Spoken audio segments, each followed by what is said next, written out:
Hola a todos, esta es la clase número 3 del ámbito social de esta primera evaluación para el nivel 1. Como veis, vamos a ver solamente una parte del tema 3, el mundo clásico, Grecia.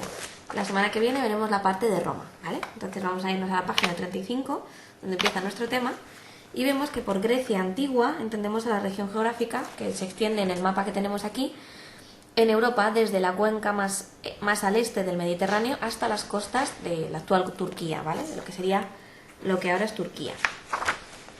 Bueno, como se puede observar en el mapa, hay la posibilidad de dividir a Grecia en tres zonas: continental, insular y asiática. Esas zonas, a su vez, se ven pobladas por diferentes pueblos o etnias: los aqueos en el norte, los jonios en el centro y los dorios en el sur. En cuanto a la historia, podemos ver que hay una gran división de periodos: época antigua, edad oscura, época arcaica, época clásica y época helenística. Bueno, vamos a ver brevemente un poco de qué trata cada una de estas épocas. La primera que nos encontramos es la de las civilizaciones prehelénicas. Dentro de estas civilizaciones vemos la primera, la civilización cretense, que, como su nombre indica, aparece o se da en la isla de Creta, sur de la península. Se remonta al año 2600 a.C. Es muy cercana a Egipto y Mesopotamia, por lo tanto es evidente que va a tener influencia de estas civilizaciones. La sociedad cretense era muy culta y conocía la escritura lineal A en arcilla y el alfabeto también. Habitaban en núcleos urbanos con construcciones en edificios, destacando los palacios como el de Nosos, que es muy conocido. Los minoicos eran grandes navegantes y crearon un importante imperio marítimo, ¿vale? Bien, vamos a pasar ahora a ver la siguiente civilización, que es la micénica, que sustituyó a los cretenses como potencia hegemónica en el Egeo, más o menos a partir del 1400 a.C. Los micénicos procedían de la Grecia continental, los otros eran insulares. Los palacios de los micénicos, eran mucho más sencillos que los de Creta, siendo el rasgo más característico el megarón, que era una sala con un hogar central que estaba flanqueado por dos columnas. En cuanto a la escritura, utilizaban la lineal B, que era similar a la cretense, pero ya en una forma primitiva del griego. Sacerdotes y sacerdotisas eran los encargados del culto religioso y los que recibían ofrendas para sus diferentes dioses o deidades. El rasgo más característico era el ritual funerario, porque enterraban a los muertos en grandes cámaras acorazadas, de forma circular, que se denominaban tolos, y les acompañaban de un ajuar muy abundante. Bueno, los palacios fueron destruidos hacia el 1200, pero continuaba siendo un misterio cómo las civilizaciones tan ricas y poderosas cayeron en esa época oscura, esa edad oscura que veremos en el siguiente párrafo. Es probable que también la invasión de los dorios diera al traste con esta civilización. Cualquiera que fuera la causa, que aún no estaba muy claro, la consecuencia fue que Grecia entró en esa llamada edad oscura, de empobrecimiento, de migraciones, en fin. Y no salió de esta edad oscura hasta el 900 a.C., o sea que estuvo muchísimo tiempo en ella. Bien, vamos a ver ahora el siguiente punto, el 4, la Grecia arcaica, que va de los siglos 8 al 7 a.C. El territorio de Grecia, con muchas llanuras y valles, estaba rodeado también de montañas elevadas, y esto estimuló la formación de numerosos estados pequeños, que estaban separados, pues eso, sobre todo por la geografía. La unidad de organización política y social de la Grecia arcaica fue la que todos conocemos como la polis, o estado independiente. Se componía de un territorio agrícola y de una ciudad central con una muralla. Cuando una polis se hacía muy fuerte, lo que hacía era expandirse e invadir las que estaban más cerca de ella. Así se creaban imperios, los más conocidos, por ejemplo, el de Esparta o el de Atenas, que los veremos más adelante. Al principio, cada ciudad-estado estaba dominada por unas pocas familias aristocráticas que se apoyaban sobre todo en la riqueza, y eso les daba el poder. Las decisiones políticas más importantes las seguía tomando la Asamblea del Pueblo, en la que participaban todos los ciudadanos. Para participar en el Consejo había que ser aristócrata, eso sí. Esta manera de gobierno se conocía como oligarquía, o sea, que el poder político era igual al poder económico, es decir, el que no tenía poder económico jamás tendría poder político.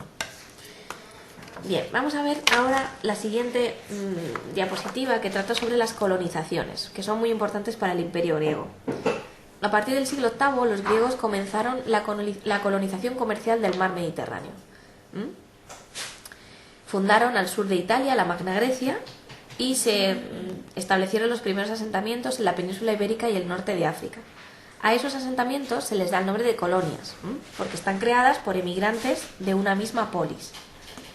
Los colonizadores conocerían como metrópoli al lugar de donde se procede, ¿no? Esto es, digamos, tampoco nos pilla de tan desprevenidos, porque se sigue utilizando esta nomenclatura de colonias y de metrópolis.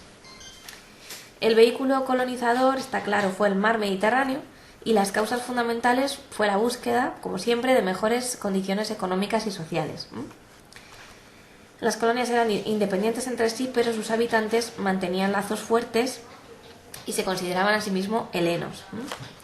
Así que conservaban la lengua, las costumbres, la religión, o sea que no aprendían nuevas costumbres, sino que las conservaban y por lo tanto establecían así un vínculo con la metrópoli. Bueno, en el mapa vemos las principales colonias griegas y nos dice aquí el temario donde se formó cada una, lo leemos, pero no hace falta que lo aprendamos de memoria, ¿vale? Como conclusión, es importante destacar que las colonizaciones provocaron una crisis de las polis arcaicas.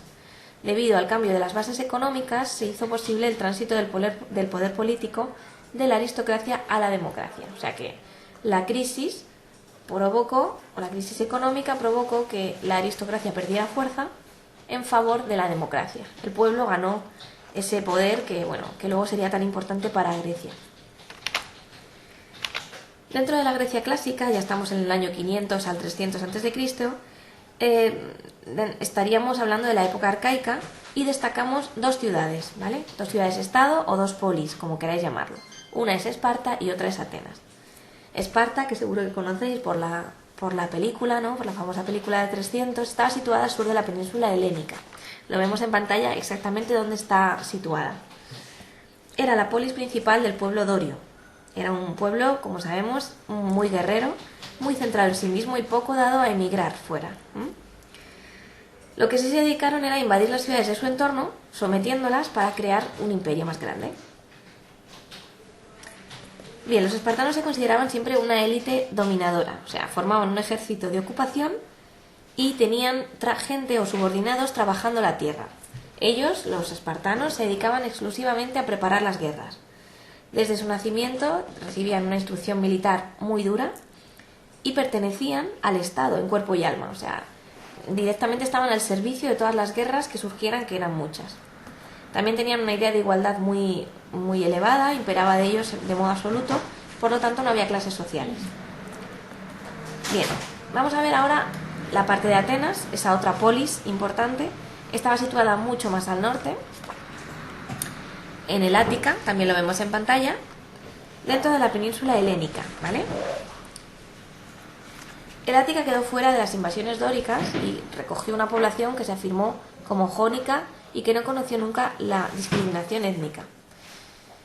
Al igual que en otras regiones, la aristocracia territorial pues suplantó desde el siglo IX a las primitivas realezas. O sea que una vez más vemos que los aristócratas son los que tienen el poder.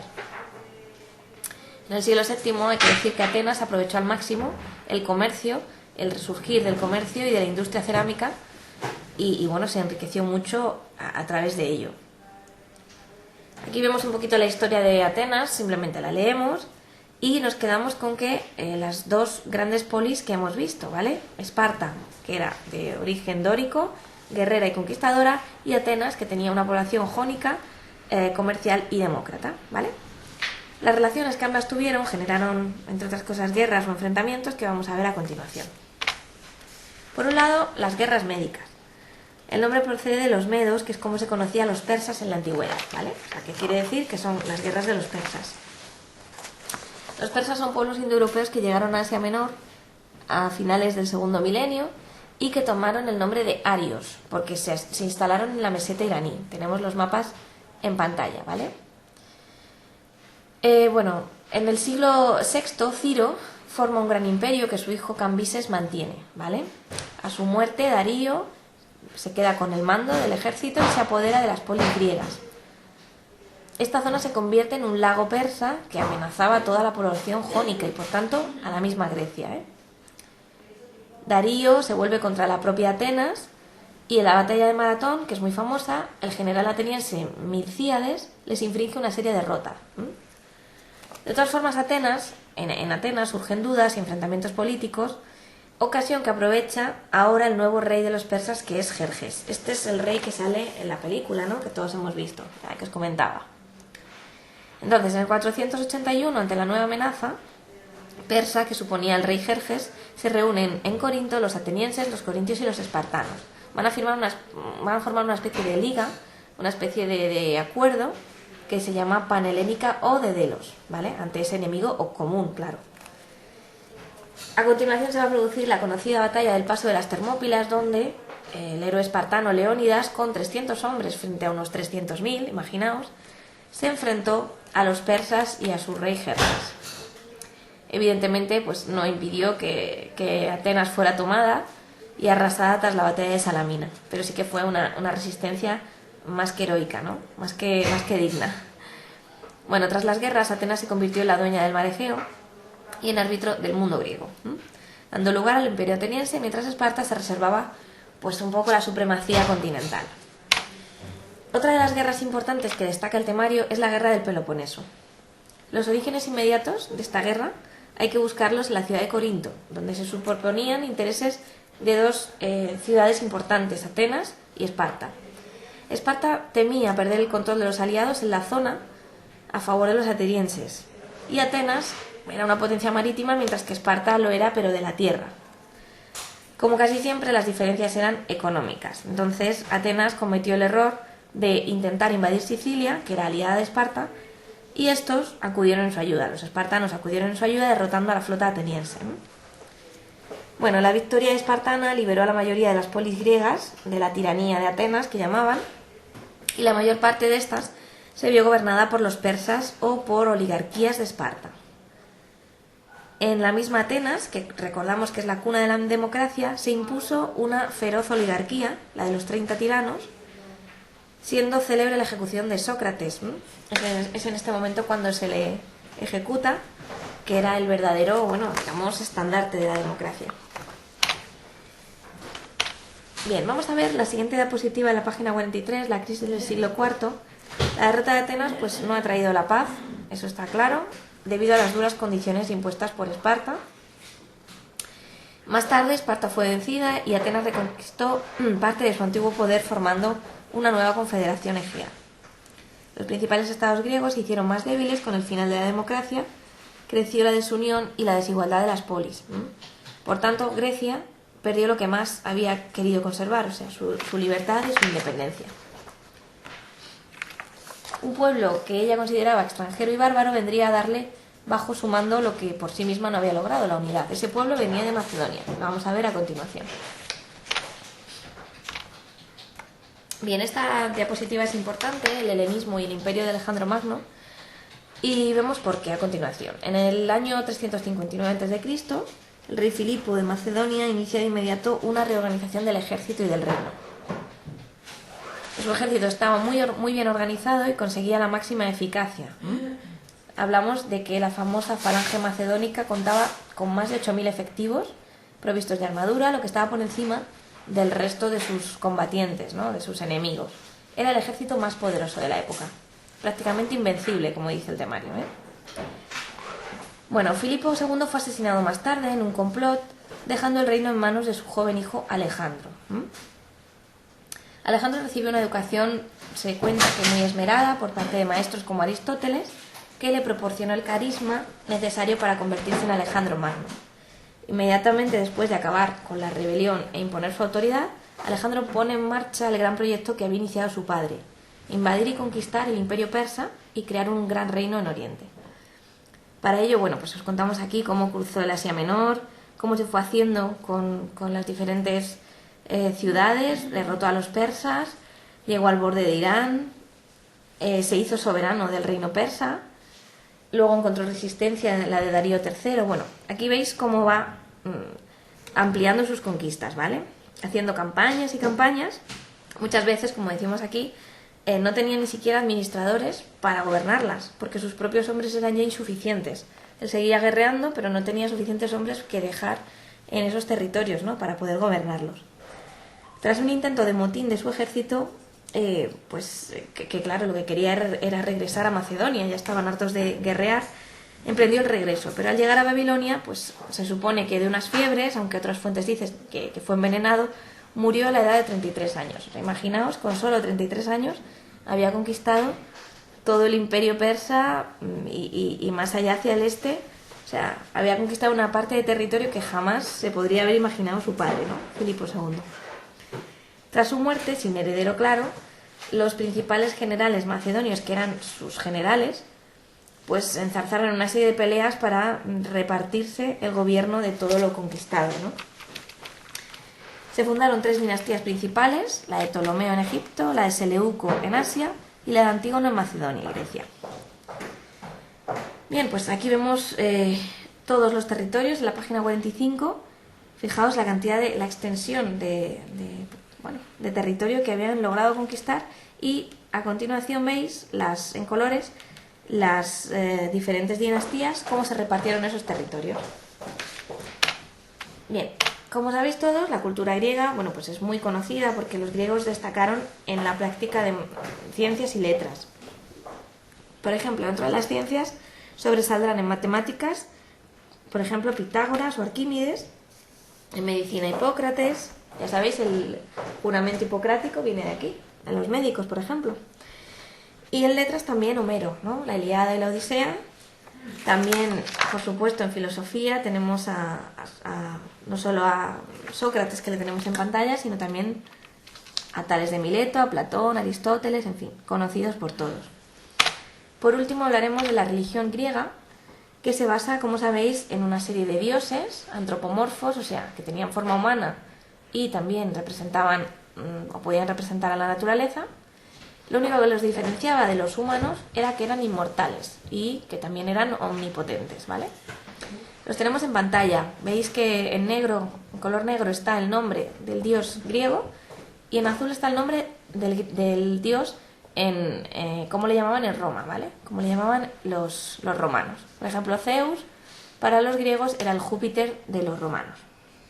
Bueno, dentro de la religión griega tenían gran importancia el culto a los muertos y a los antepasados, así como la adivinación del porvenir. Como sabéis, es muy famoso el oráculo de Delfos, es el más importante de todos. Bueno, volviendo a los dioses, como sabéis, intervenían en la historia, se contaban mitos, de ahí viene la mitología griega, que hablaban de cómo los dioses luchaban, se enamoraban, en fin, había toda una historia en torno a ellos. Uno de los mitos griegos es el de Medusa, ¿no? Que tenemos también en pantalla. Bueno, también tenemos que, resaltar dentro de la religión griega los Juegos Olímpicos, que tuvieron un carácter religioso siempre porque estaban dedicados a Zeus. En la actualidad perdieron, claro, ese carácter y se juegan o se celebran con distinta finalidad. Bueno, pues con esto hemos terminado el tema. La semana que viene veremos Roma, y cualquier cosa que necesitéis ya sabéis que podéis consultárnosla. Muchas gracias a todos.